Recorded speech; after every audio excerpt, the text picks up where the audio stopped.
Eu gostaria de perguntar agora também do segundo roteiro de ação disponível nessa semana, nessa unidade 4, que é um presente para Darwin. Beatriz, você poderia falar um pouquinho mais para a gente desse jogo? Quais são os assuntos que são abordados no jogo? Com certeza a evolução é um dos assuntos, mas como você trabalha esse jogo em sala de aula e como ele foi desenvolvido? Bem, esse jogo ele foi desenvolvido a partir de uma necessidade do meu trabalho como professora de biologia no ensino médio, de aulas de laboratório, e tendo que dar conta desse tema de evolução. Então eu selecionei aí a parte do conceito de seleção natural para trabalhar. Pesquisando sobre o que eu poderia fazer, eu cheguei até um manual americano, onde cientistas e professores elencavam uma série de atividades onde se poderia trabalhar diferentes aspectos da evolução. Li a atividade ali descrita, ela era bem diferente do que eu faço, se usava um tecido estampado muito grande, em que os alunos podiam até pisar, mas a ideia central ali era tão interessante que eu adaptei para o meu contexto.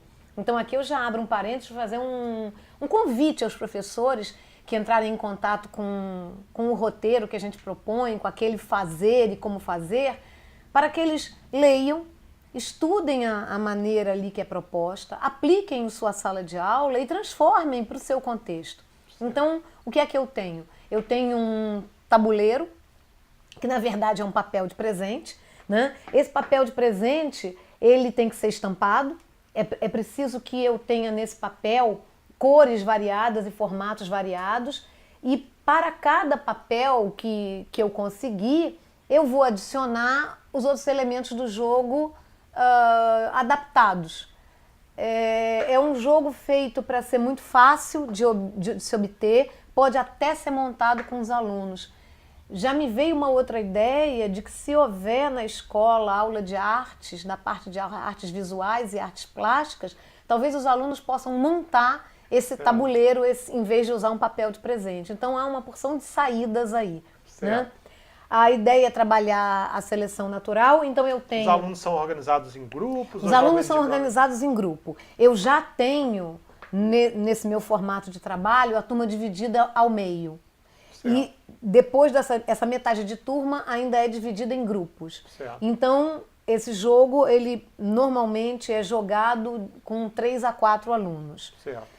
O que eu tenho? Eu tenho alguém que é o coordenador do jogo, eu tenho no jogo 2 integrantes do grupo que fazem o papel de predadores, e eu posso ter um quarto integrante que vai anotar os resultados, vai documentar o que acontece. Se eu tiver apenas 3 integrantes, eu junto o papel do coordenador com o papel de quem documenta. A briga entre eles é quem vai ser predador. Porque ser predador é a parte, digamos, da aventura. Certo. Então, o que a gente tem? A gente tem um papel estampado e a gente tem peças. O papel estampado representa um ambiente. Certo. As peças que eu tenho peças que são miçangas, fáceis de se conseguir no comércio e baratas, que são miçangas de plástico, e tenho pecinhas de papel que são feitas a partir de furador de papel. Certo. Né? Então eu tenho um material muito acessível. Essas peças, elas são de 6 cores diferentes, e além das cores de formatos e materiais diferentes, e eu tenho 10 de cada uma, então eu tenho 60 peças. Essas peças são espalhadas em cima desse tabuleiro, aleatoriamente. Esse é um trabalho do coordenador, enquanto que os predadores não podem participar dessa distribuição, eles ficam de costas. Então eles não têm uma marcação prévia de onde estão essas peças. Certo. Depois eles se viram. Essas peças representam... Essas peças representam uma população, certo, ou seja, indivíduos da mesma espécie que estão chegando num novo ambiente. O tabuleiro é esse novo ambiente. Certo.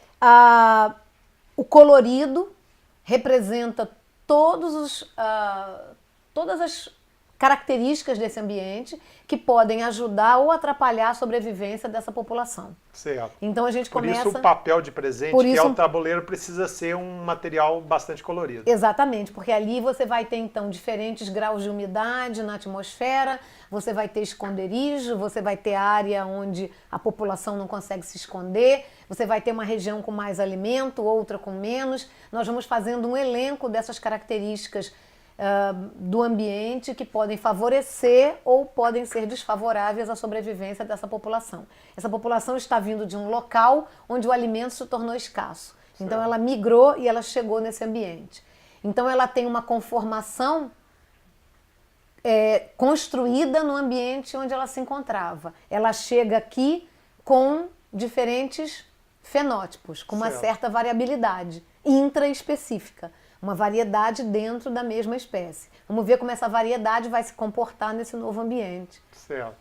E aí começam-se as jogadas. São 2 jogadas sucessivas.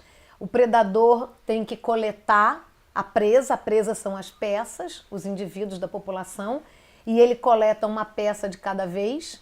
Só depois que ele coletou uma e colocou dentro do copo, ele pode coletar outra. Cada grupo vai ter um aluno que é o predador 2 e, na alunos. sua vez, Isso. ele vai fazer as coletas no tabuleiro. Sim, é dada uma partida, ele tem alguns segundos para coletar, os 2 predadores coletam ao mesmo tempo. E aí a gente já introduz um conceito de competição entre esses predadores. Certo. Eles coletam as peças coletadas são os mortos. A partir das peças coletadas, eles calculam quantos sobrevivem naquele ambiente. Certo. Eles fazem 2 jogadas sucessivas e depois disso eles colocam os resultados em tabelas muito simples.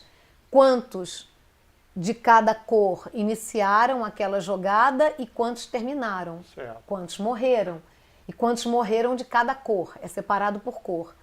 No final das jogadas, ele consegue ver claramente que uma determinada peça de uma certa cor e de um certo formato sobrevive mais do que outra.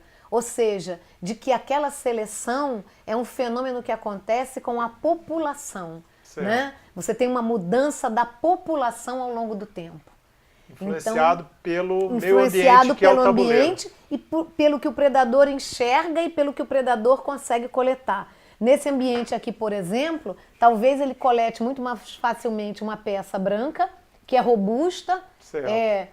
tem um formato tridimensional e é mais facilmente visível. Talvez ele colete bem a peça vermelha, porque apesar dela ser achatada e ser de papel, é facilmente visível. A peça preta talvez fique escondida. Certo. A peça azul, a preta e a azul, ficam escondidas. É interessante entre as peças ter não só a variação de cores, mas também de formatos, Não só a justamente variação para de criar cor, essa exatamente, mas a diferença. variação de formato para criar essa variabilidade intraespecífica. E ele Certo. perceber que ao longo do tempo, porque as jogadas significam gerações. Certo.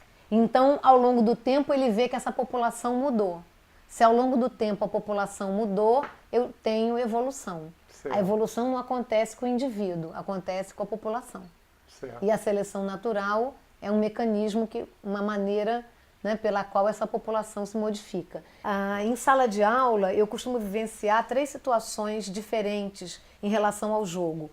Com alguns grupos eu jogo antes deles terem discutido o assunto em sala. Certo. Com outros grupos eu jogo enquanto eles estão discutindo em sala. E tem aqueles alunos que chegam ao laboratório já tendo, né, não tendo ainda visto nada dessa situação.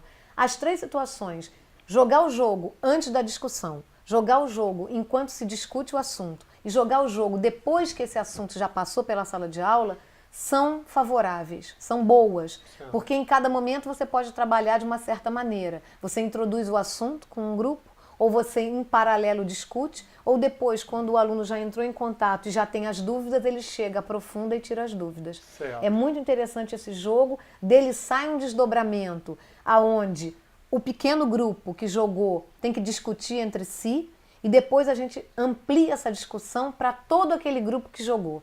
Eu, às vezes, tenho 6 grupos jogando em sala e eu tenho 6 tabuleiros diferentes.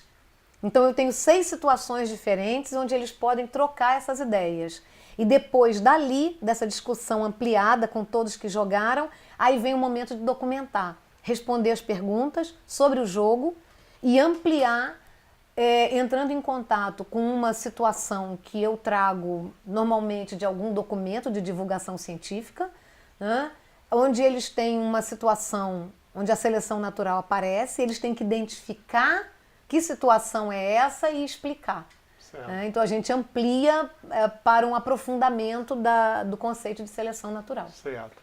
Essa é uma característica que os dois jogos têm. O aluno precisa se expressar e se colocar claramente através de relatórios ou atividades pós-jogo para realmente mostrar o que está aprendendo, né?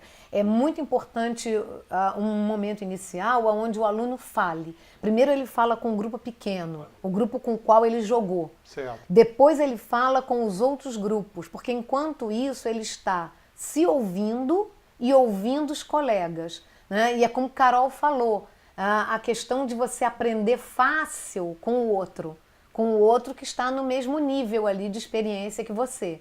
E aí, depois de ter se ouvido falar, de ter ouvido o colega, aí sim a escrita, né? Passar isso para o discurso argumentativo, que aí você chega num nível de maior exigência, mas você preparou o aluno para isso. Gostaria de deixar aqui meu agradecimento para você, Bia, Carol. Tenho certeza que esses vídeos, essas entrevistas vão ajudar bastante os nossos professores. Que bom, Muito eu que obrigada a agradeço. você.